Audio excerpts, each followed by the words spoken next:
Whenever you're ready to talk about the greatest movie ever made, I am here for it.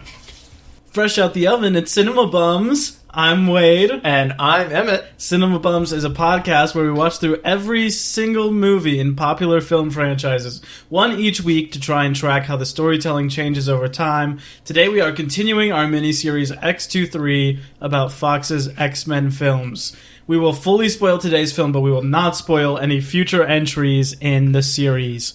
Emmett, how are you doing? I'm doing so well. I'm glad to hear that. How are you? I'm doing good. I'm doing especially good because we're honored to have a special guest. She is a director, writer, and camerawoman extraordinaire who may be best known to our audience as an uncredited story credit on the 2019 Felicity Jones and Eddie Redmayne vehicle, The Aeronauts. Please welcome Beth Fletcher! Woo, woo, woo!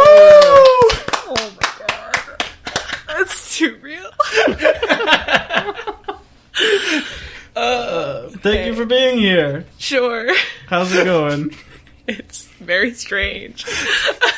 What was your previous experience? Are you experienced? Yes, I am very experienced. It's been a while, since I've been in the X. Since you've seen the X. Me and Emmett spent so much 13 weeks with our exes we've been spending.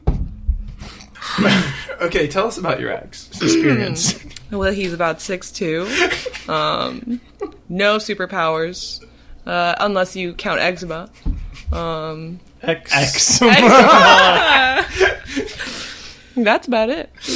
All right, Those are my so exes. how about your experience with the X-Men films? Well, when I was a small child, I saw all of them at once. And then when Dark Phoenix, Yeah, is that what it's called, came out, I didn't see that one, and then I haven't seen any of them since. So it's been a while, actually. But I like the X-Men. And the X-Women, and the Latinx. Would you be... Emmett is destroying the studio as we speak. Would you be referring to Oscar Isaac?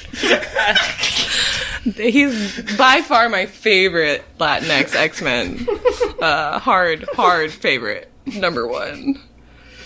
He looks very hard in this movie. He looks like he's Too hard. crafted out of steel.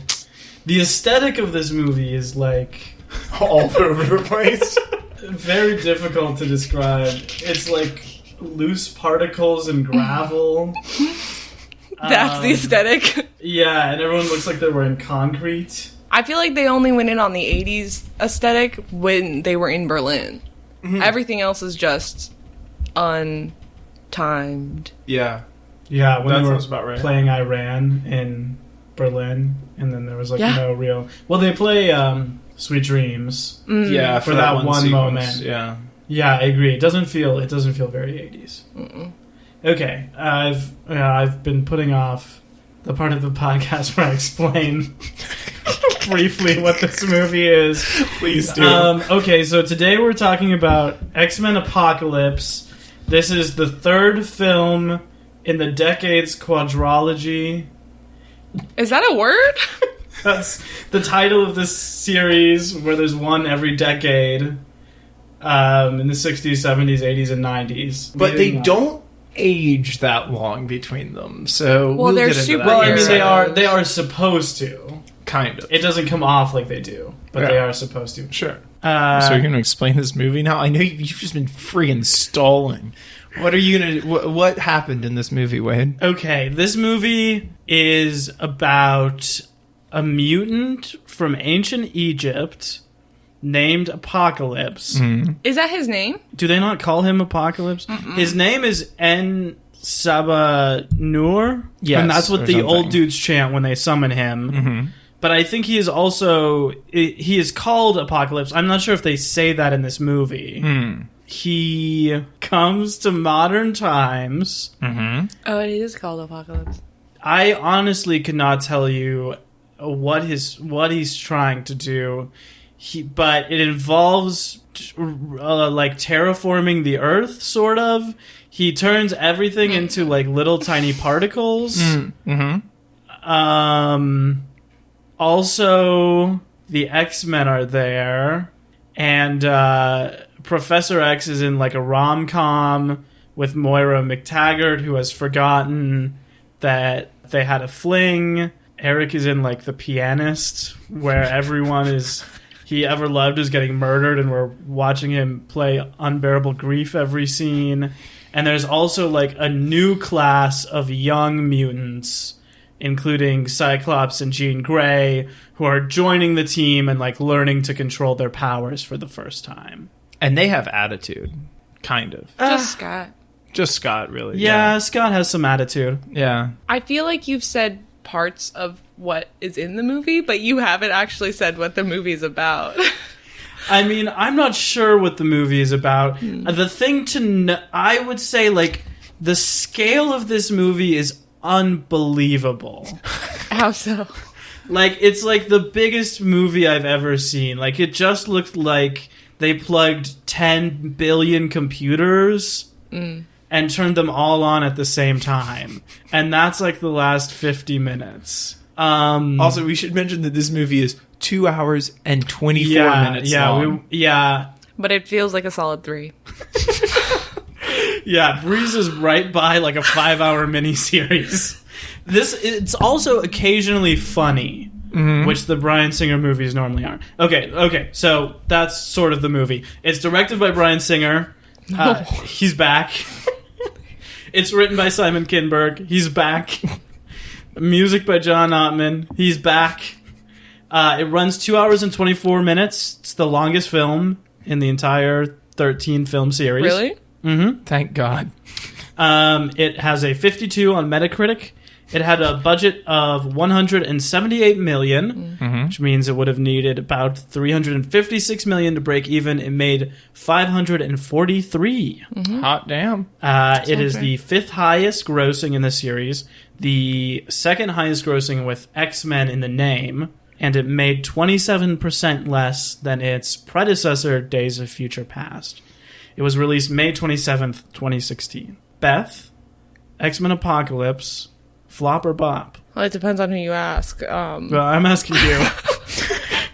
I'm starting with you. Can it be a bop? No, it's a binary scale. I'm also struggling with the binary scale, but you're either a flop or a bop. No, I don't know. If I'm watching it from just like a audience member's perspective, which I usually am with these kinds of movies, then I would say it's a bop. I don't know. No, I think it's a bop. Because if it were about an hour shorter, it would be a hard bop. But since it's 2.5, it might be a flop. Just because the whole first hour is exposition. And then it's like, and like after you get past that, it's like, hell yeah. I don't know. It's compelling. It's very weirdly paced. It is very weirdly paced. So yeah, I don't think that I could place it on a binary system. You know, movie ratings are fluid, Wade. You're abstaining from, I'm abstaining from our flop or bop? I've made up my own word. Well, that's and a I first. stick to that. Okay, Emmett, X-Men Apocalypse, flop or bop? Holy hell, this is a bop. This is, not only is this a bop, this is the best film we have seen so far in the X-Men series. This is incredible. I didn't remember any of it going in. I definitely saw this movie when it came out in theaters. Didn't remember a single moment of it. Came in watching it. Are you sure you definitely saw it? I definitely saw it. I can remember going to the theater and seeing it, and I can remember what else happened to me on that day. I'm curious We don't have to get into it because it involves people we went to school with. But I don't remember anything else that happened. I don't remember anything that happened in the movie from watching it then. Watching it now with fresh eyes, I was like, oh my God, this is amazing. I don't care that it makes no sense, that parts of it are wildly stupid, that much of it is tonally incoherent. It kicks ass. I was consistently like, whoa. And that's all I really can ask for from an X-Men movie. Wade, flop or bop? Definitely a flop for me.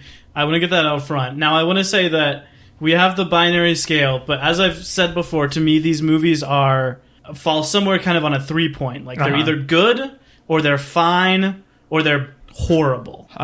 And most of them are fine, and this one is fine. Okay. So for those, So why isn't that your scale? Yeah, so why isn't this? Why don't we have a Oh, it's Is it a it's 1, a 2, bad, or 3? Bad, fine, or good. Just add Fabop to your... Because it's either a flop or a bop. It either works or it doesn't. For me, it didn't work. But I feel like with these fine movies, you got to look at it and be like, does more of it work or fail to you? I'm thinking of the other movies like the original X-Men, like the Wolverine, like X2. These are the other movies in like the fine genre to me. I recall you putting Deadpool in the fine genre. Yeah, I did say it. Although that's one that I can objectively recognize as fine, but to me the experience of watching it was horrible. Okay. And I want to be clear that I don't have like a silver bullet for this movie. Like I'm not here to like poke fun at any one aspect of it or criticize it. It's just like I can't even process what I've seen with my eyes. It's I don't okay, let me okay. There are a lot of things going on in this movie. There are a lot of plot lines. What particularly plot lines do we think are handled well? I wouldn't... I will straight up say none of them. They have left my mind already. All I am left with is the impression that it was awesome. What? I could not tell you what happened in this movie. Neither of you can summarize what happened in this movie, and it's it's very upsetting. Please tell us what happened. Yeah, tell us what happened. An I would love to hear it. OG mutant baddie comes back to try and reconcile the having dominance over the human race because they're superior. Mm-hmm. That's what happens. That's what the movie's about. Okay. And then fights ensue. Okay. Hilarity ensues. Lots of hilarity. I mean, but that's what it's about. And like, while that is the main, what is this movie? You then have the X-Men coming in to try and stop that from happening. It feels kind of like it's all of the things that Bryan Singer wanted to put in all of the movies before this movie and didn't get a chance to.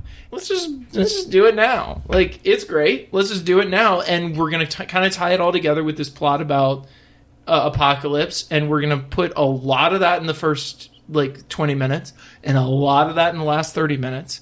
And then the entire 2 hours in the middle are all going to be about character development of the X-Men and, seeing their backstories. Which is, pretty cool. This movie goes so many different places.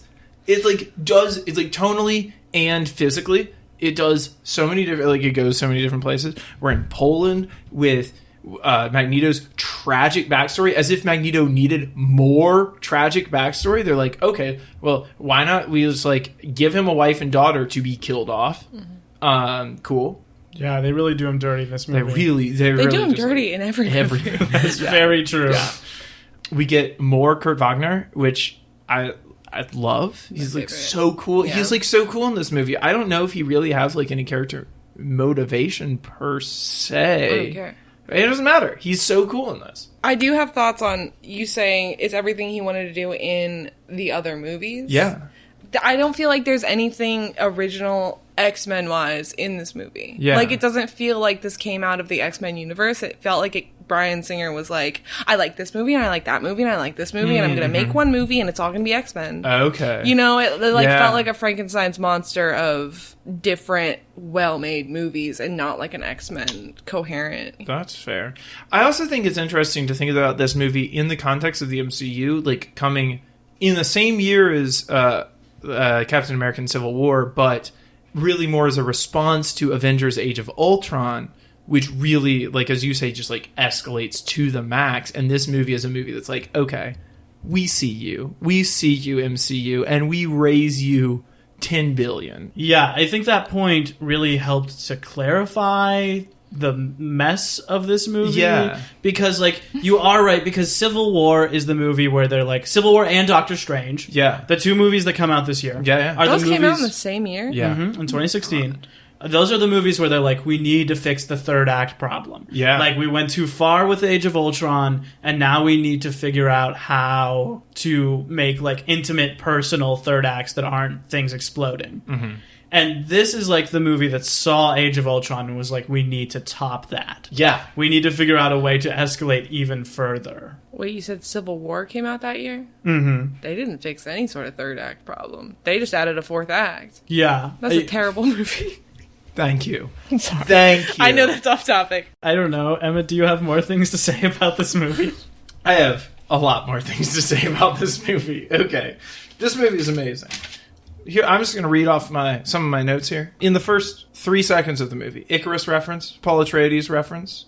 It is the same set as the movie 10,000 BC, which stars Camilla Bell, an incredible actress, who also co-stars with the guy who played Captain America in a great movie called Push, which I encourage everybody to go watch. It is the best X-Men movie that is not in by any of the Marvel people or any of the DC people. It's really good. It's about mutant powers, and it's like actually gritty and cool, and like comes to a satisfying conclusion that is both exciting but personal. It also reminds me of that one Katy Perry video, apparently, the set.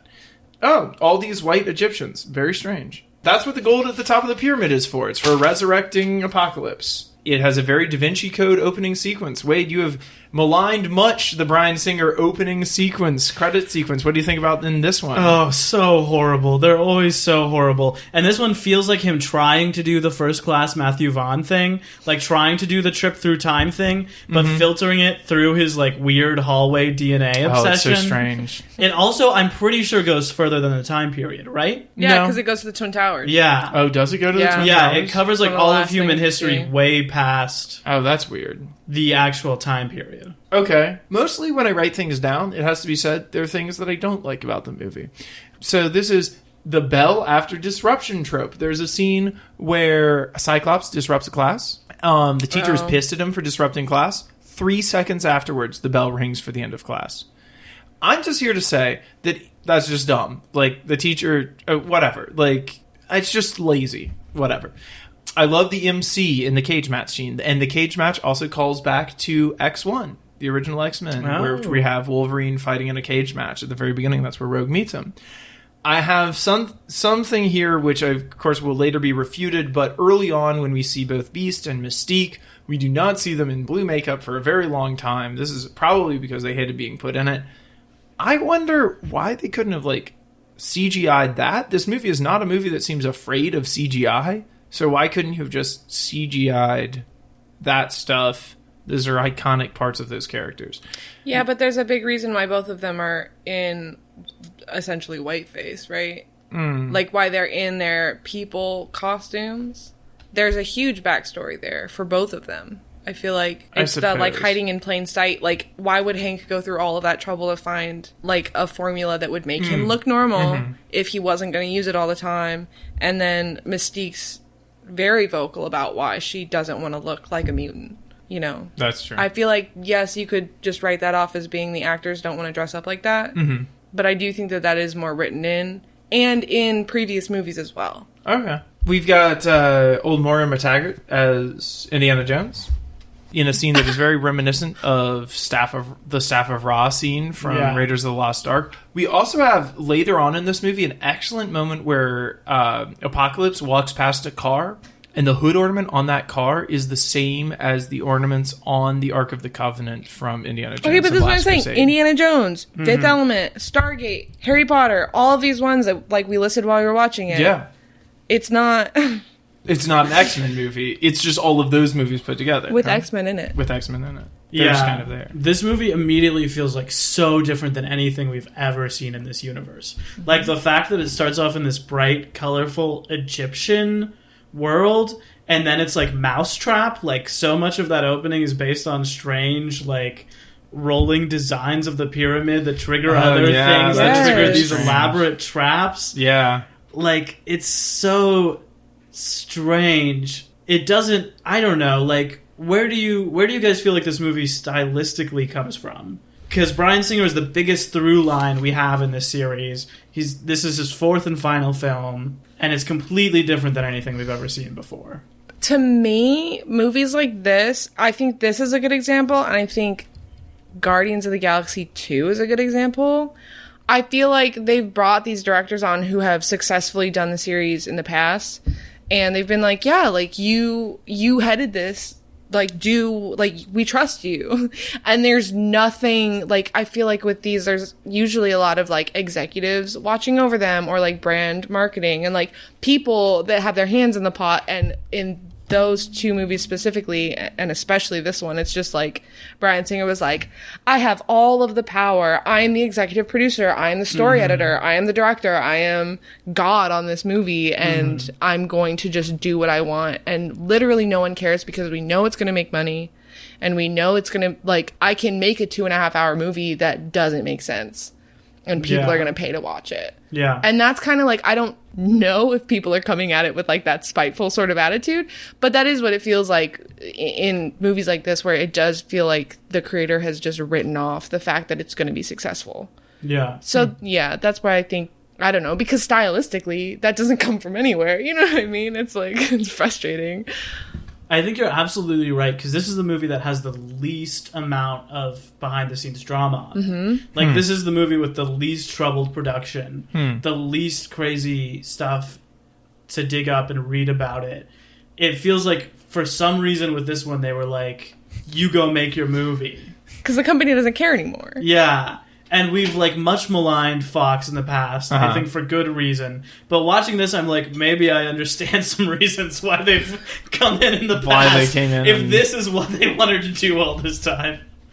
It's crazy. I mean, the thing to really wonder about is, like, if this is what Bryan Singer's unadulterated vision was, what would the other 3 movies that he directed, what would those have looked like? I think you would have gotten X-Men and it would have been done. Oh, that's fair. You know, like you wouldn't have had a franchise after that. Yeah, people would have been like, wow, that was weird. Cool, never going to do that again. But I also don't think that Bryan Singer at that point, 16 years prior to this movie, would have made that decision. Fair? Yeah, I also think his aesthetic is, like, firm on those early movies. It's like that leather and steel dominatrix aesthetic. This feels like he's trying to make something poppier. He's trying to react to other things in the market.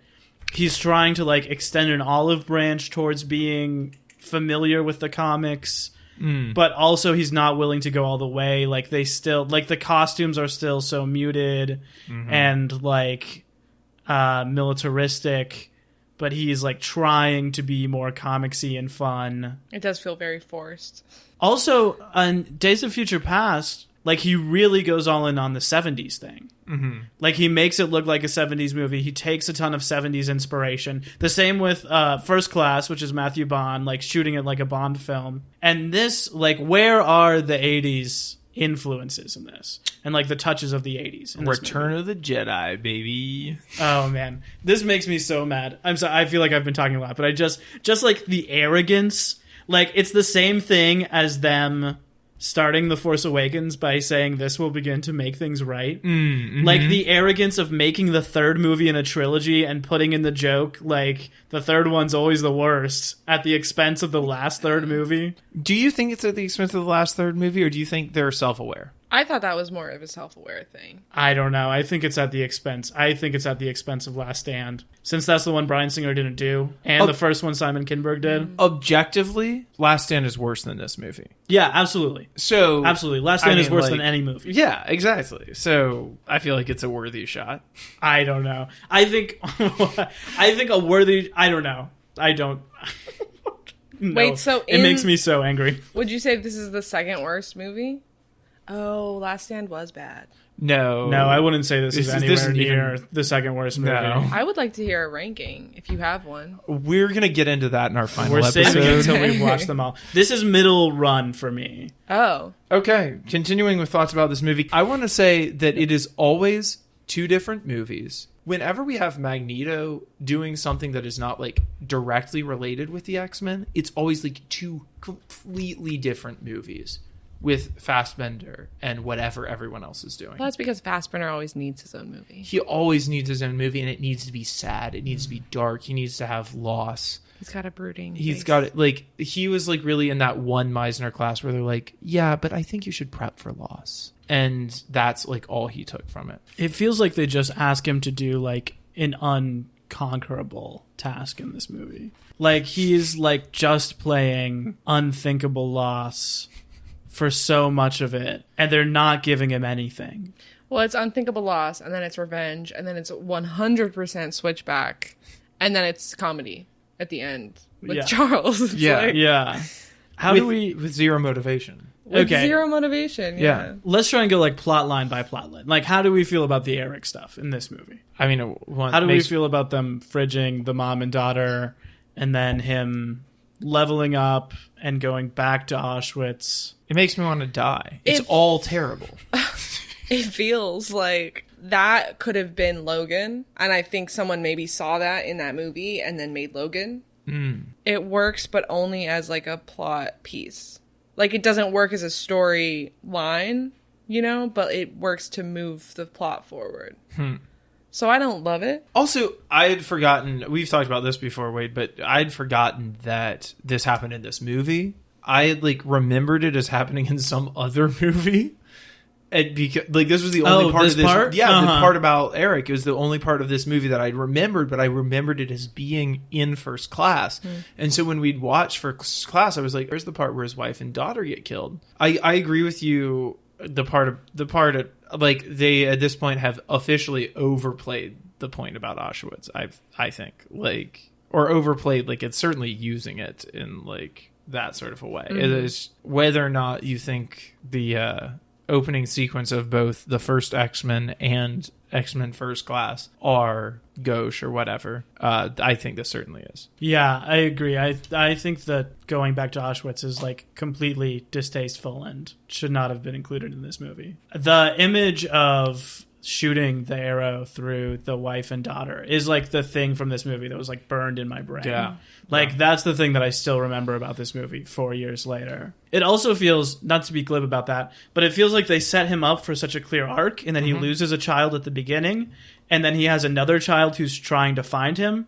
Like, it seems like so clear, like, loses a child, gains a child at the end. But then they just hold off on that. Yeah, that really bothered me. Yeah. Like, no, like, you're not looking for your father for what? It's been 8 years? 7 years? 10 years. They really don't age. They really don't age. No, but like, you spend 10 years looking for your dad, and you finally find him, and the one thing you wanted to do was find him and tell him and like do that thing, and you get there, and it's like, Mystique's all like, "You have more family than you know." And then she looks at him and he's like, "I'm here for my family too." And it's like, you could literally bring him down.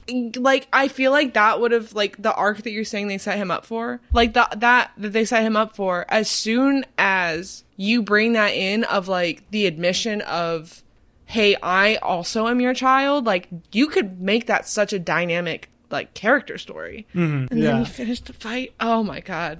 I can't forgive that. Maybe it is a flop. So many of these movies have tricked me into thinking they were bops. And then as we start to discuss them, I'm like, wait a second. I have to be honest, this was a movie I liked that as we've talked about it, I'm being convinced that I hate it.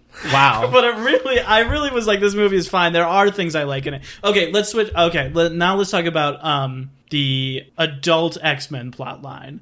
Let's switch to that. The sort of Hank, Professor X, Alex. Moira, Okay. Havoc, Alex plot line. How do we feel about that one in this movie? That was like the weird tone plot line, right? That was like Yeah, it's a the lot lighter. rom-com. Mm-hmm. I don't know. I didn't. For love me, it. it seems strange that the adult plot line is the light one and the kid plot line is like the darker, like more serious one. It makes sense for the X-Men that the kids yeah. would be dark, but not that the adults would be. But not that the yeah. adults would be like having a fun time. Also, Alex, straight up, he was in the 1962 one as a maybe 16-year-old. Like, I can allow saying it's the he was youngest we can imagine. 16 is the youngest we can imagine him being in 1962. That would make him in this movie 37. Did he look 37 to either of y'all in this movie? No. No. He looked. What would you say his max age was in this movie? 27. 32. Okay. 32. I could see so I know that most of them are supposed to be 40-year-olds in this movie. It felt a little more like 30-ish to me. I did feel like Hank was playing a 45-year-old, but he still looks 12. The only Yeah. reason I forgive that, like, when I'm not thinking about it, is because they're mutants, and I just assume that they don't age the same way. I will say the thing that does bother me a little bit about the current timeline that we're actually in is that we have seen almost every character lives until 2023. So it's like, well, obviously we don't see Mystique or Magneto or Quicksilver or Havoc. and Havoc dies in this movie. Yes, he so does. we don't know the fate of those characters. But like everyone else, it's like hard to feel much danger for them when we know that they're going to make it until that point. I forgot. I will say, though, that that's true, but I forgot about that while I was watching this movie. I was genuinely worried about everybody who like looked like they were in danger in this movie. Like that was not something that was front of my mind while I was watching this. Also, can we talk a second about Havoc dying? And like, Yeah. I remember that. Like, that's one of the two things I remember are Magneto's kid dying and Havoc dying. Those are the two things I remember from the original 2016 viewing of this film. I remember that moment when Havoc dies being a way bigger moment. I feel like it's completely glossed over in this. Like, on the rewatch, I feel like it is not, like, dealt with in a real way. You know, I kind of do too. Yeah? I think this is maybe like a Mandela effect thing, but I remember there being a scene where Quicksilver is like, oh, he was already in the blast. Like, oh, I didn't get him. Like, where Quicksilver has, like, this big memory and breakdown when he realizes what happened. Yeah. But I did forget about all of the Cyclops stuff. And I think the Cyclops stuff is interesting in how he handles the death of his brother. Yeah. And I think that scene on whatever sort of vehicle it is like, mildly affecting, where she's like, he believed in you. Like, he thought you were going to be the one to make it. No? I personally hate when a mind reader can only know everyone's thoughts in a choosy way, because it's like In a way that progresses the plot. yes, In a way that truly, gives catharsis. Yeah. because it's like, oh, your brother loved you, and I know because I know how everyone feels, and it's like, cool, but like, then why can't you know everyone's thoughts and feelings all the time? And like, if you really did and could, even if you could control that, it would be more prevalent in the way that you spoke to people. And like, I don't know, like, that to me was less of a like, I'm here for you and your brother loved you, and more of a like, it was trying to be sympathetic instead of trying to actually be moving. You know what I mean? I don't know. Absolutely. It bothers me. And that moment specifically bothered me too. Because I think it does take away from the mourning. You know? Instead of just being like, oh, like, yeah, like, be sad and mourn and like, I'm gonna be here like a normal person. It's like, your brother loved you. I do think this movie is kind of like oops, all tropes. Yeah. And it like gets by with it a little bit better than some other movies because there's so much going on. It just makes me think of like, oops, all marshmallows in like a Yeah. Lucky Charms box. But the scenes are all like 30 seconds, so it's like a little bit easier to stomach than when you're just like when they're 5-minute scenes and you have to bear through them. Okay, I want to say briefly that I do like the beginning, like the first two Hours. the first two Charles Moira scenes. I think that stuff is kind of fun. Yeah. And I think that Charles is like peak daddy in this. Like, I think he's the hottest he's been in any of them. Yeah. And I think that stuff is fun to watch, which I wouldn't say about anything else in this series. Damn. You hate the X-Men. He hates the X-Men, but he gets pissed when I rib on the MCU. Whatever. Emmett admitted 4 movies into this 13-movie journey he made me go on that the MCU is much better than the X-Men. Yeah, but did the do X-Men that. is much more niche and fun to listen to people beef about Yeah. than like everyone talking about MCU all the time. Nightcrawler is by far, I wanted that. Like, as soon as Mystique's in there trying to save him, it's like, where are they going? Can I come? Like, no, don't go to Charles. Like, it's like, keep doing that. Let's like, do the Blue People movie. Let's just do the movie that's just about the two of them. In the comics, Uh-huh. Nightcrawler is Mystique's son. Yes. Right? Yes. And the time would work out for him to have been Mystique's son with Azrael, the red demon who looks like Nightcrawler and has the Nightcrawler powers that we see his in name First Azrael? Class. Mm-hmm. That's weird. They also call him like the devil before he comes out, Yeah, Nightcrawler in this movie. And Nightcrawler is like with Mystique. Yes. Like, she's the one who rounds him up. There also is this thread of like lost children with Quicksilver and Magneto. They don't want to address that. So it feels like there's something there, but they like don't fully dive into it. oh, you mean like Quicksilver and Magneto? You mean that Bryan Singer doesn't want to get into that relationship? Does Bryan thing? Singer know his dad? Do we know? Do we know what their relationship is? Because I'd be very interested. I don't know. And like, not in like a sarcastic way, like in an actual way. Yeah, totally. Something that I would say about that kind of is that when the movie starring Jake Gyllenhaal, one of my favorite actors, called Nightcrawler came out, I swear to God, I thought it was going to be... It took me 20 minutes into that movie. Did it really? No, seriously. Oh my God. Before I was like, oh wait, this is not a Nightcrawler origin story.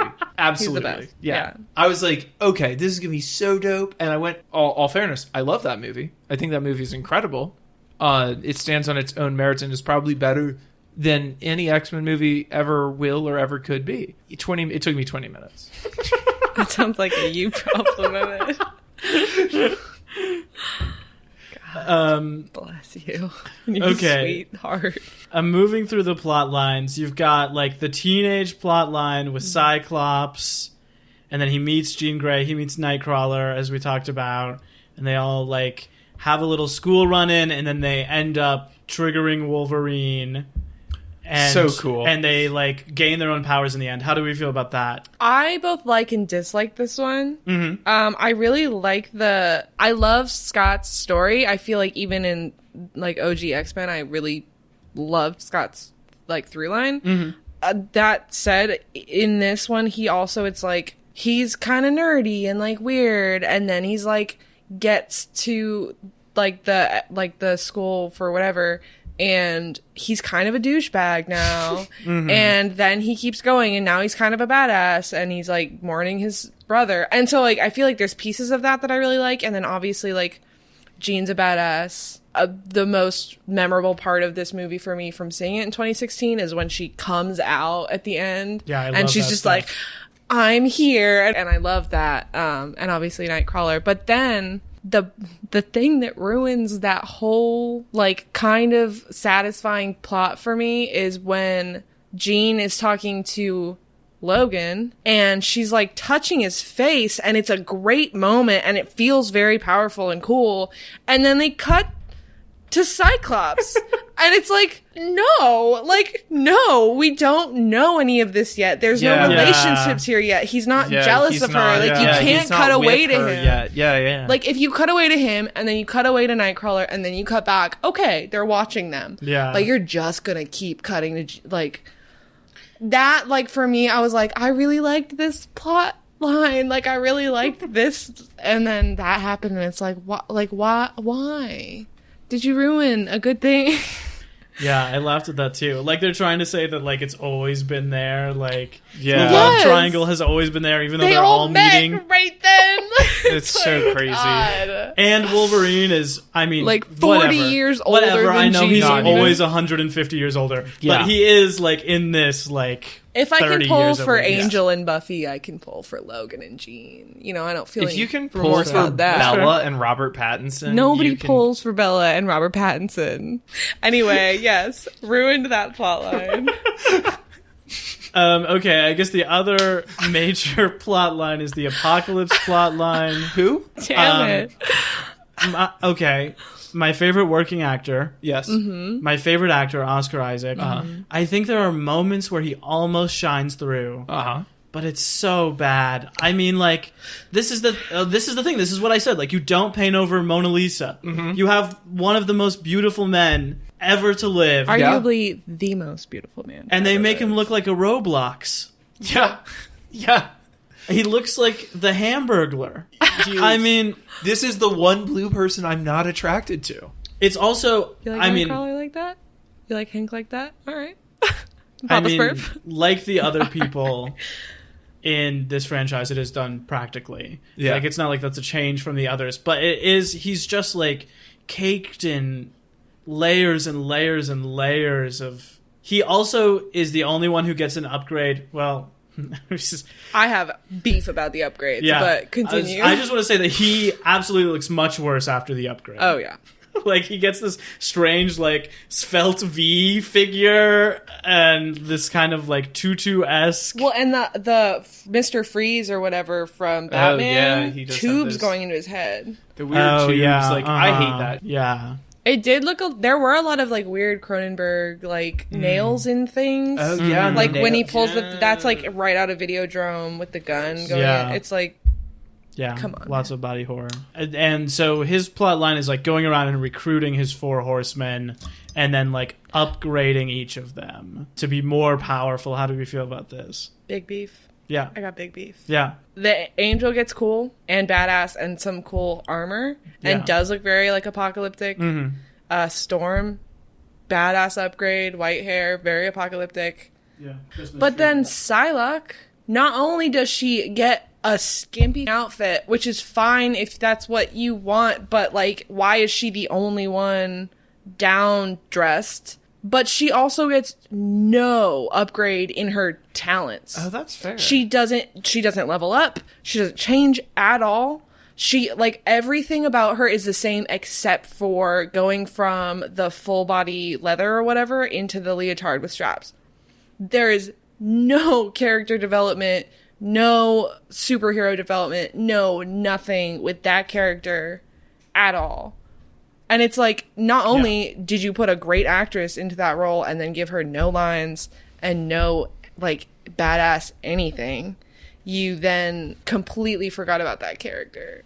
Yeah. So I don't really get, it's like, oh, she's got a whip now. Like, that is not, like, I don't know. That was really disappointing because I think that the other two, those two get such cool upgrades and changes, and like, I want more of those characters. You know what I mean? I don't know. It's just like, what are you doing? No, I absolutely agree with you. I looked this up. So, Psylocke, played by Olivia Munn, they gave her a costume that looked like the other costumes, and then she was like, no, I don't want that. I want it to look just like the comics. Like, I want it to look sexy and revealing and purple and bright. And so, at least that was coming from her, but I think, like, someone should have told her no.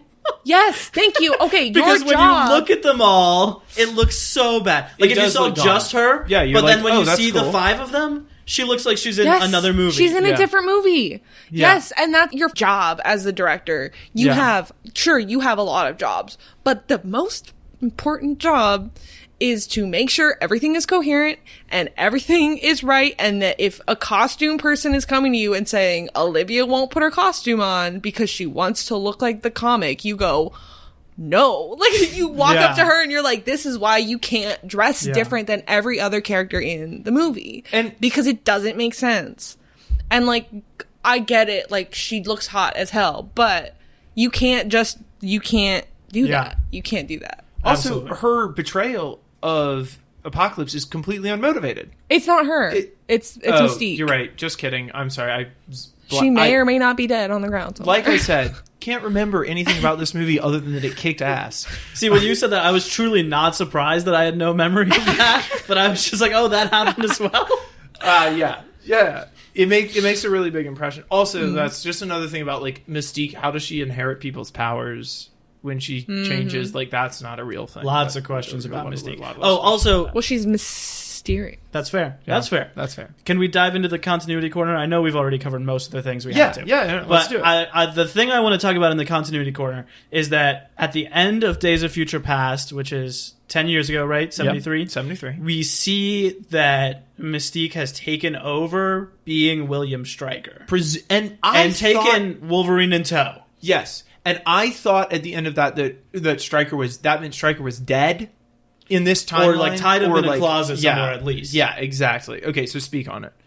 That's it. So, so when we see them in this movie, Stryker is himself completely separate from Mystique. With his Alkali Lake Isn't that why they're confused? establishment. When he shows up and they're like, I mean, it's not explained, but they are at least confused. Him and Mystique know each other for sure. Yeah, and he Okay. hates Mystique.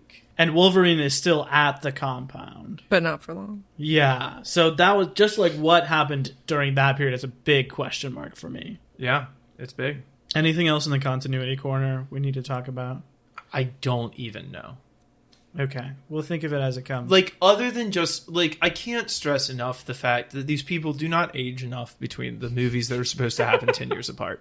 Like, I know that's, it's minor in terms of, like, writing continuity that the actors don't age or whatever, but they don't do anything about it. It's very odd to me that you get hung up on that. I don't blame you for getting hung up on that, but, Sure. like, in my mind, that's just not even an issue. Okay. Cool. I will I try don't and know. take that energy with me into Suspended the final disbelief. movie of the Decades Where they look quadrilogy, all the same. where it's 10 years later and they look a year older in the 90s. Yeah. The older characters in this did feel older to me. Like, they didn't necessarily feel like they were in their 40s. Sure. But they felt much older than the last two. Like, there was a certain aimlessness to their stuff, where it's just sort of like, we've figured out, like, our life's big problems. We don't have, like, so much angst. We're not blue anymore. Yeah.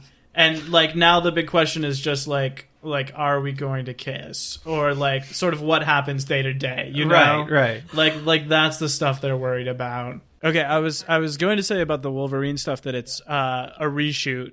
That's one of the only big production things, is that wasn't in the movie at all and very close to the movie coming out. Damn. Like a couple of months before. They got cold feet about not having Wolverine in this movie. And so they went back and added that whole sequence. Think that it wasn't that Stryker was in this movie at all. I think they added all of that stuff. Really? Wow. Yeah. And they said that it was like because they wanted to see like the Wolverine, like the animalistic, pure violence Wolverine that he had like never gotten a chance to play. It was a badass fight sequence. It was a badass fight sequence. Yeah, it's pretty cool. He looks a little weird, but I know that's how he looks in the comics. Yeah. I think it's them trying to do their like Rogue One, Darth Vader, like here's the moment you've all been waiting for the fans sort of thing. Although that would have cut the runtime down to like, what, 150? Yeah, it would have cut it down by a lot. Like, at least a half an hour. Which might have made it into a pure bop in your eyes, at least. No, because I really like that fight. That fight was pretty great. That's a really good sequence. Yeah, it is like, cool. That's probably like, other than like the Jean coming out at the end, I think that's the strongest sequence of the movie. Yeah. Because you get to see Nightcrawler be a badass, and you get to see Logan be a badass, and they kind of all like work together as a team. I don't know. It seemed cool. Can I take a moment to talk about the cultural context, please, of 1983? So, because this movie came out in 2016, which is the same year that Deadpool came out, we're not doing our classic list of other movies that came out. So, I went a little bit deeper on the 1983 research, and I am not going to talk about everything that happened in 1983, but I am going to talk about important things that I feel like kind of tie into this series that happened in 1983. Okay. Either tie into the series or tie into pop culture in a big way. So the biggest thing for this movie is the Soviet nuclear false alarm, which, guys, it's amazing we are all still here. It's like pretty spectacular that the world still exists after the 1980s and the Cold War. There were too many false alarms where the entire nuclear load was almost shot. But there was a Soviet nuclear false alarm where a Soviet agent of some sort named Stanislav Petrov averts World War III and total annihilation of the entire world by nuclear weapons because he correctly identified warning signs of U.S. attack as a false alarm in the Soviet system. One person. And so this is kind of something that is briefly made reference to in the movie, that there's all these people that Apocalypse takes over by way of Charles to shoot all the nuclear missiles, which I totally thought when it happened at the halfway point in the movie that was what the movie was going to be about, that it was going to be about Apocalypse trying to use the nuclear weapons in some way. They really didn't need to do that. They really didn't need to do that. There was no point in them doing that at all. They just kind of did that to say, hey, it's 1983. But I think that's kind of interesting and something that we really don't think about a lot now, even though there's more nuclear weapons in the world now, I believe, and certainly more nuclear armed countries than there were at that time. So just something to think about. Nuclear disarmament is probably a pretty good idea. So I'm with Apocalypse on that. Not all bad. There's nuanced views. There's two things can be true at once. He can be evil and he can be for nuclear disarmament at the same time. No, that's not why he was for it. Well, it's not. But hashtag we stand with Apocalypse. Yeah. We stand with Apocalypse. Can someone explain to me what Apocalypse's plan is? This isn't a setup. I would really like to know. Okay. Briefly to digress from this, I do think that his plan is to disarm all humans, take Charles's body, right, so that he can control everyone. Okay, so that he can. Oh, and so at some point, a U.S. general says he's going to eradicate anything built since the Bronze Age. So he's going to send all. He meant that if they had gotten the bombs going. No, I think he meant that he's going to erase all of human history up to the point before he was. I think this is. I know you, Is that what we're seeing? Yeah. In the end, is like cities going back through time? No, not going back through time exactly. He's just ripping them apart. He's trying to bring everybody back to the point they were right before he was so betrayed. He could be in control So again. he can be in control, so he can be God of Earth. And he probably wants Charles's power so that he can know if someone's going to betray him. So he can know if someone's going to betray him, so he can control all minds at once. He says Charles's ability allows him to be everywhere at once, which is technically true, because if you can send your mind into any body or all bodies at once, you can be anywhere at once. I think that's his plan. It's a little vague. He just wants ultimate power over everything. And like, who doesn't really? You know, I feel like it'd be too much work. It also sounds like he wants to be like the only sentient person, which like, what's the fun of that? Yeah, what is the fun of that? But yeah, I would say that ultimately is what's going on. Okay. Yeah, I mean, like, I'm not saying that's good. No, I'm not saying anything about it. I genuinely didn't know what it was. I do think that's what's going on. So back to 1983. 1983, just like a quick note for everybody. Did you know that there are different calendars other than the calendar that we live by? I guess it's pretty obvious to think of. Like, we live in the year 2020. And in our calendar, that would be like the year that this movie takes place in is 1983 in the Gregorian calendar. But in the Chinese calendar, that would, for instance, be either the year 4679 or the year 4619. And in the year of Our Lady Discordia, that would be 3149. Those are two relevant calendars that I think we should think about. Okay, other things that happened in the year 3149 in the year of Our Lady Discordia would be Nazi war criminal Klaus Barbie was arrested in Bolivia for war crimes during the Nazi reign of terror in Germany. Fraggle Rock aired for the first time, right? I've got a fan over here. Wish we could have seen it. There are Can actually watch Fraggle Rock and stuff? I would love to. There are actually a handful of cultural references in here, but they're not really from the 80s, but they watch they watch the old Star Trek and they watch the old I Love Lucy. Like, there's a lot of like weird old-timey references. I Love Lucy?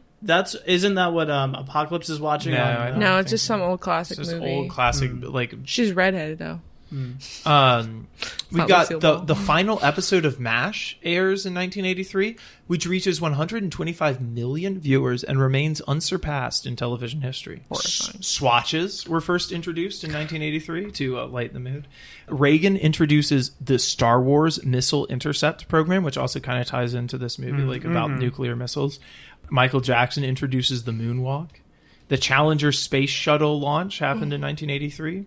The U.S. Embassy bombing in Beirut kills 63 in 1983. Channel Broadcasting was founded by Disney. Sally Ride becomes the first American woman in space. And Metallica released Kill 'Em All in this year. 6 frogmen walk across the Sydney Harbor. Underneath the Sydney Harbor, I should say, underwater. They walk across Sydney Harbor 51 and a half miles in 48 hours. Can you elaborate what a frogman is? I was also wondering. People underwater with tanks of air walked across the bottom of Sydney Harbor 51 and a half miles in 48 hours. Oh. I don't know. I thought that was awesome. I mean, it's weird. It's weird and awesome. I was picturing a whole different timeline. Huey Lewis and the News released the album Sports. Old Ronald Reagan announces GPS for civilians. The first African-American Miss America is Vanessa L. Williams in 1983. Kiss appears publicly without makeup for the first time. Really some mutants right there. Don't have a good joke about that. The Mays prison escape. 38 IRA prisoners escape in the largest prison escape in British history. The first Hooters opens in Clearwater, Florida. Of course it did. AT&T is founded. The U.S. invades Grenada. Chrysler introduces the first minivan. A Christmas Story, the movie, is released. Thriller airs on MTV for the first time. Dare is launched. McDonald's introduces the McNugget. And in a tragic move, DeLoreans cease production.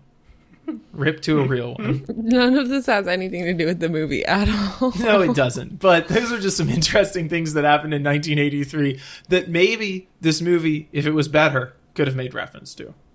Thank you.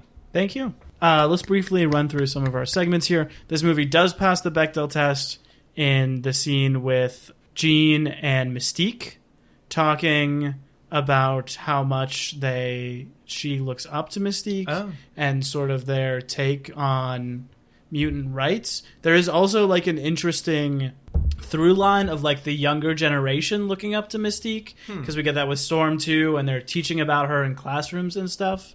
I think this movie, this is the most progressive we've ever seen in terms of acceptance of mutants. The X-Men world depicted that there are kinds of like mutant civil rights public leaders who people are looking up to. Charles also interestingly wants to bring humans onto the place too. So anyway, I mean, not, as we've already discussed, soaring colors movie when it comes to representing female characters, but does pass the Bechdel test. Emmett, what was the body count?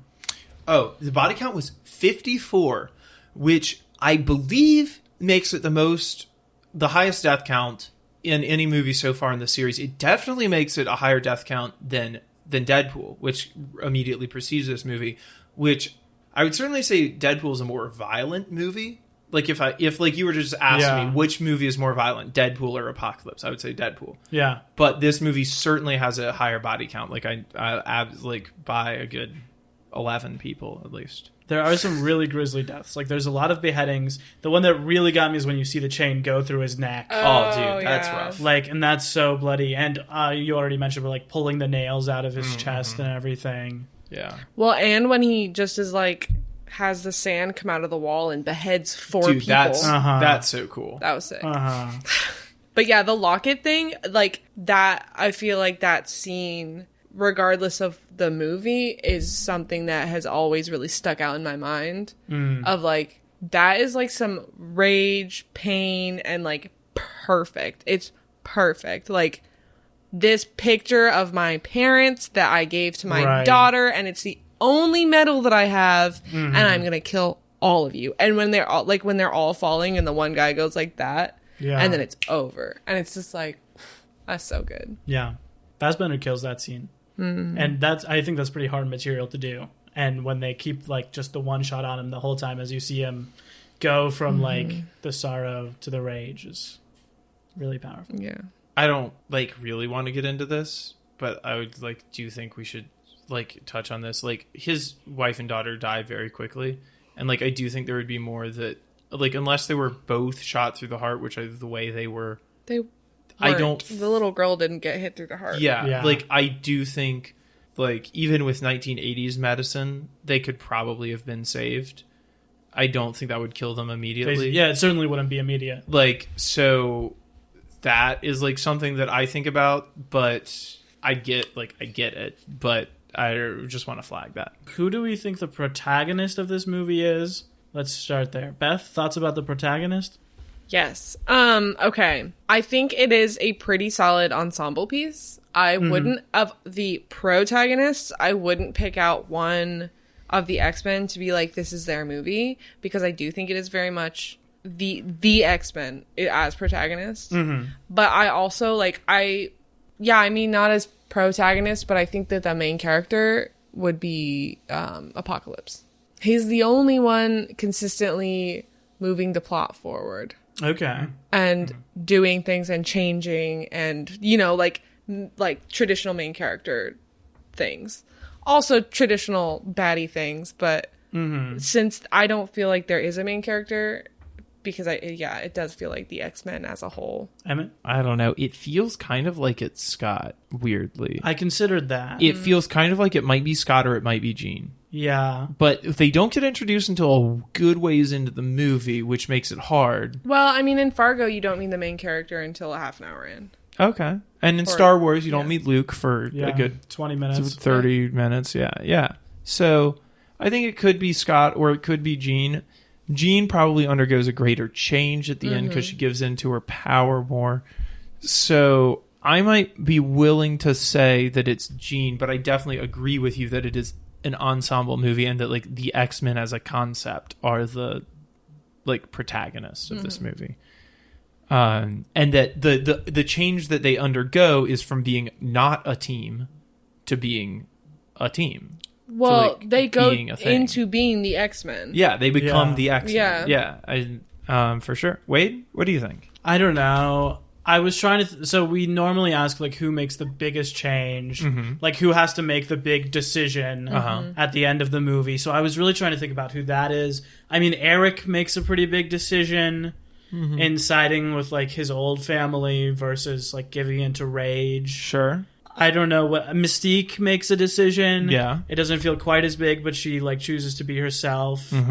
I think maybe it just doesn't feel as big because it comes 30 minutes earlier than the climax. I don't know what Charles's arc is, really, or what he has to do at the end. I mean, his arc is kind of tied into Moira, but, like... He kind of feels like a backseat Yeah. character. Yeah. Which was interesting because when it opens and he's doing the narration, I was like, oh, I wonder if it's going to be his story, but he really is just And it driving closes the car. on him, too. It does close on him. But it's not It's his not movie. at all.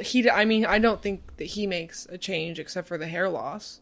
I know, Yeah. I'm Yeah, serious. no, yeah, like, I he doesn't agree, go I through agree. any changes. Yeah. Yeah. Well, it does open and end the same way as the original X-Men movie, which we should talk about. I don't necessarily know what there is to talk about. But it starts with the same narration, this time done by McAvoy, and it ends with the same exchange between Charles and Eric, this time done by McAvoy and Fassbender, which is interesting. I think they were really looking at this as like maybe kind of like a finale.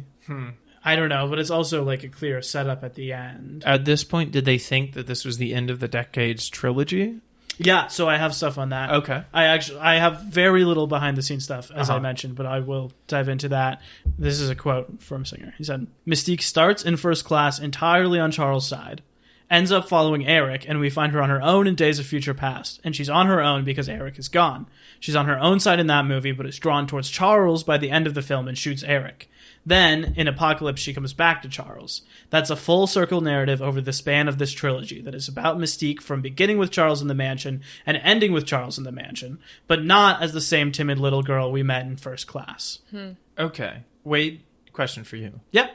Do you think this trilogy, total, is about Mystique? I think she is maybe the most integral part because they make her have strong relationships with every single other character. Okay. As opposed to like some of these characters only have like one main defining relationship. Okay. But I think she's given very little agency and screen time. Yes, I would agree with that. Like I would not say she's the protagonist of any of these three movies. This is maybe the one where she's the closest. Yeah. Strangely, because I think of Days of Future Past as being more her movie. It does feel like her movie. But this one is like... So, I have a little tiny theory about this movie. Okay. This isn't based on any actual behind-the-scenes thing. This is just my little theory. This movie has a story credit from Michael Dougherty and Dan Harris, who are Singer's writing team, who didn't have a story credit on the last one that he came back to do. And we know, as we talked about a couple of weeks ago, that Fox has like Simon Kinberg in the bag. Like they hired him on like a 10 contract thing. They were like, you're going to plan out our whole franchise. You're going to write all the X-Men movies. You're going to write all the Fantastic Four movies. You're going to write a crossover. You're going to produce Deadpool. You're going to produce Logan. He's like their man. And he wrote and did the story for Days of Future Past. And this time you have Singer's crew coming up with a story but not writing the screenplay. And we know that Fox has Kinberg on this contract to like make him do like that. He has the screenplays, like he will do it.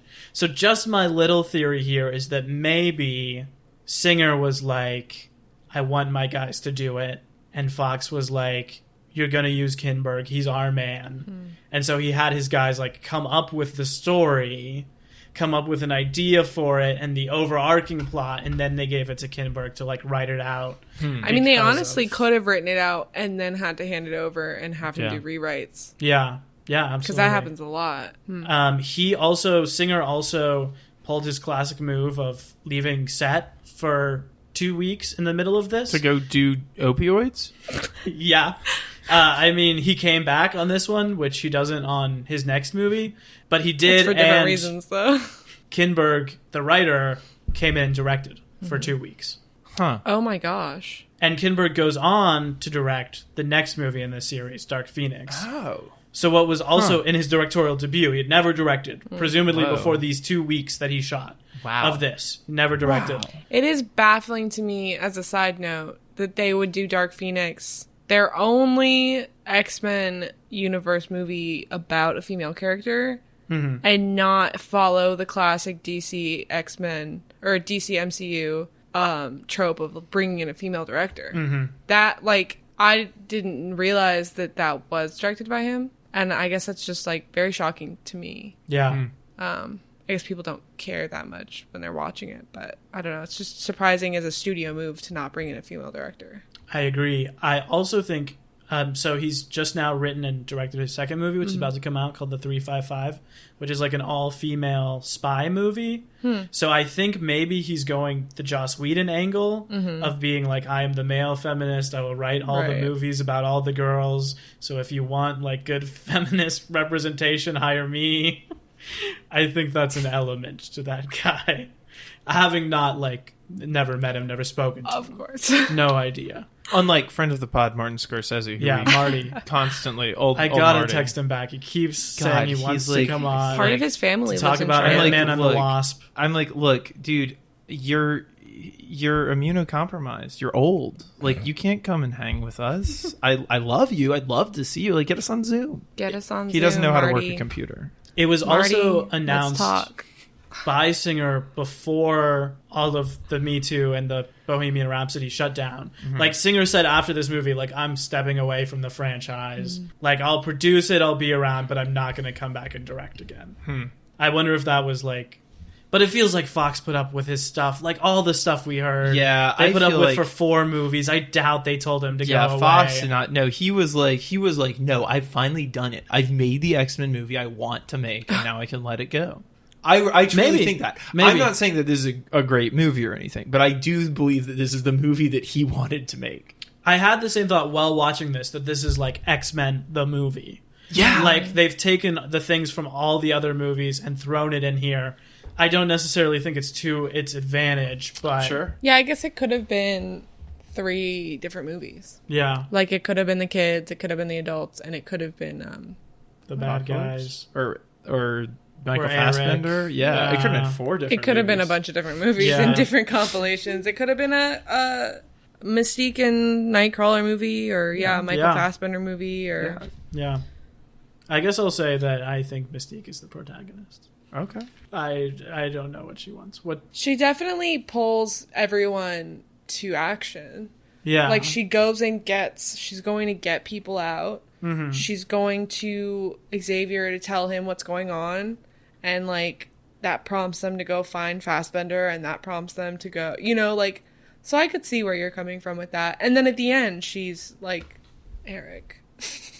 I mean, it is kind of her all the way through. Uh-huh. So I could see that for sure. Yeah. If Jean Grey's the protagonist, what she wants is to gain control of her powers. And at the end of this movie, she realizes that that's not what she wants, and what she wants is to claim all of her power. I just don't see this as her movie at all. I don't see Yeah. it as her movie really either, but I that's might my be pitch. All right. projecting feelings about the characters Red a little bit, but I was reading kind of in the 2 scenes where Mystique has to deliver the news that Eric had a wife and daughter Child, yeah. that got killed. Like, there's obviously a lot of sorrow that happened, but it also feels like there's like a tinge of regret that it like wasn't her. That he had this Interesting. whole life not Yeah. involving her. Yeah. Beth, who was your favorite character in this movie other than Wolverine? Your MVP OTW. Nightcrawler. Oh, cool. 100%. Cool. Yeah, I love watching him. I loved him in the other ones too, like the small amount of screen time he gets. Mm-hmm. I think it's so cool when he fights, and it's like pop, pop, pop, pop, pop. Yeah. And it's just like, and he doesn't want to fight necessarily, but he's so good at it. Mm-hmm. I don't know. I want more of that. I Yeah. love that character so much. He's really good. He's got a cool hairstyle. Got a cool hairstyle, got cool face markings, Uh-huh. cool power, cool backstory probably. Yeah. That I would like to find out more about. Praying a lot in this movie. Praying which a lot, they focus yeah. on a little bit. There's some sort of depth there that isn't explored anywhere in any of these movies. Mm-hmm. And I don't know, there's something about that character that I just love. So yeah, he'll be He's- my favorite in all of them. He's got the good funny joke at the end too. He gets the last laugh of the movie. Yeah, he's a good. Also, yeah, I don't know. I always remembered that specifically in this movie that in my head he's got an Indian accent. And then he's German, and I'm like, oh. Which is, like, not a big deal, obviously, but it just was different in my head. Emmett, MVP OTW? Well, it was going to be Nightcrawler, so I have to do some quick thinking here. I think it's going to be Quicksilver again, if it's not Nightcrawler. He's pretty cool in this movie. His sequence in this is, like, I don't know. It's hard to say because, like, his sequence in First Class in Days of Future Past is so good. So good. Mm-hmm. But if I hadn't ever seen that, this might be, like, as good of a sequence. You know what I'm saying? Like, if you're just judging the two on their own merits. Mm-hmm. But I've seen that, like... So, I don't know. I think he's really good in this. I agree that, like, it's mishandled at the end. But I don't think that's, like... Obviously, that's not his fault. Yeah. And, like... It does seem consistent with his character to, like, want to do the thing, but not do the thing. And he, like, does have that thing where he's, like... He says, what, like, for somebody who, like, moves so fast, like, I'm always late. Which I do think is the thing that both Wade and I were remembering as being a much bigger breakdown over losing Havoc. But I think that has to do with how well the actor delivers that line. And, like, you read all of that, like, all of the pain and all of the shame for not getting the one guy after he does... the impossible that no one else could have done and saves all those kids. Yeah, I think it's him. If it can't be Nightcrawler, yeah. I love that he does get to fight the bad guy. Yes, because they took him out of the first one. He's so cool. His fight is so cool, and he's the one who's, like, seems to be doing the most. Yeah, like, against Apocalypse of anyone we've seen yet fight him. Yeah. I also love the little scene we get with him and his mom at the beginning. Yeah, just where there's clearly a lot going on with her. Like, that mom has a full inner life. All right, Wade, who is your MVP? Wade? MVP OTW? Ooh. I don't know what OTW means, by the way. Other than Wolverine. Okay. It is Sophie Turner as Jean Grey. Ooh. I think she's really good in this. I think she comes in, like, pretty confident and fully formed. Like, we don't get to see her origin as much as we see Cyclops, obviously. Like Beth was saying, I love her stuff at the end. That was the stuff that stuck in my head the most, seeing it in theaters the first time. I love her relationship with Charles, maybe for the first time in the series. Like, I love seeing them actually have that teacher-student relationship, and the moment where he's like, you can do it. Like, let yourself go is so cool. And I love her outfits throughout, especially the, like, green jacket ensemble she has when she's reading outside. When he's blowing up trees. Also, I love the monologue when they come and see her when she has, like, shaken the house and she has the, like, I've seen darkness, like, I've seen the end of the world. I think she really kills that, and I think it's pretty well written. I also like Charles' version of the monologue we get later where he does, like, the I've never felt anything like this before. I think both of those are really good. She also kills the accent. I feel like for a young actor... like coming in and doing really good accent work. Yeah, I really liked her. I'm excited to see what her baby Phoenix. looks like. Yeah, yeah. which we haven't seen. Yeah, neither you nor me. And it's in some ways it kind of feels like these last two movies didn't happen. Like, it feels like most people kind of forget that there were two more movies after Days of Future Past. Starring this cast that we got, like, actual further adventures. Yeah. Obviously, the box office is diminishing returns each time. Beth, any final thoughts on X-Men Apocalypse? It's a banger. No, I don't know. Lots of beautiful people. Yeah. Some badass fight scenes. Glad to rewatch it. Me too. Definitely happy. Emmett, last thoughts? There's a lot of cage imagery. I don't know what to make of that, but there's a lot of, like, the iron cage imagery, which fans of PKD will make of that what you will. There's this crazy moment at the end where Charles, like, goes into a mind house to fight Apocalypse. My least favorite part of the movie. Right. It's like You're really in my house now. It's like really weird, but also fans of Christopher Paolini will recognize the Galbatorix treatment that Apocalypse gets.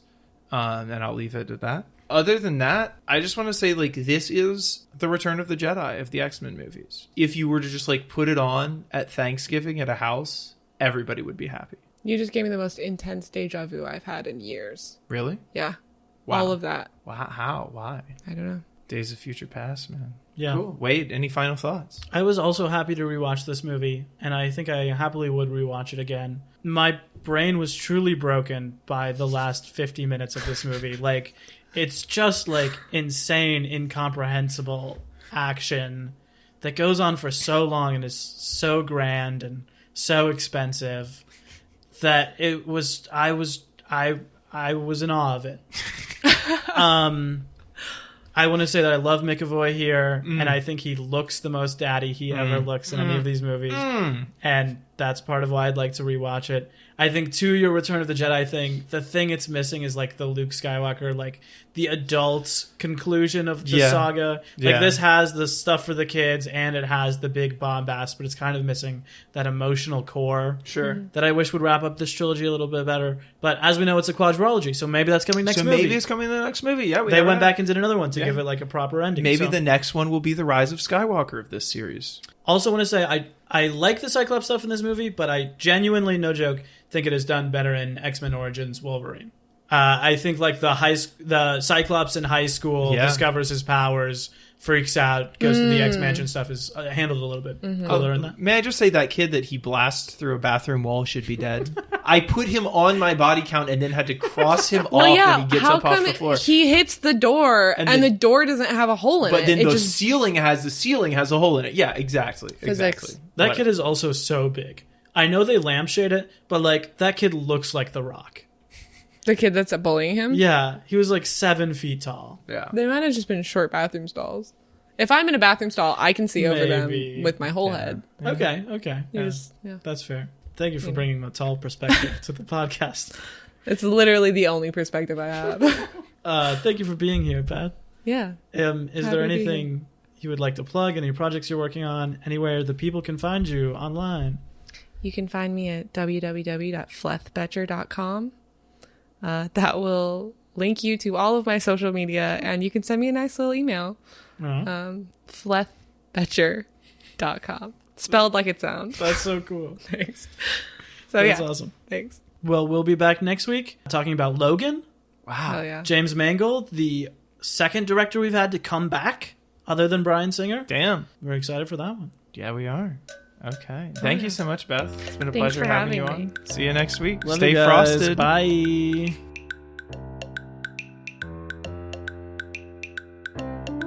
Cinema Bums is a production of DKG Podcasts. It is created and produced by Emma Temple and me, Wade Lawrence Holloman.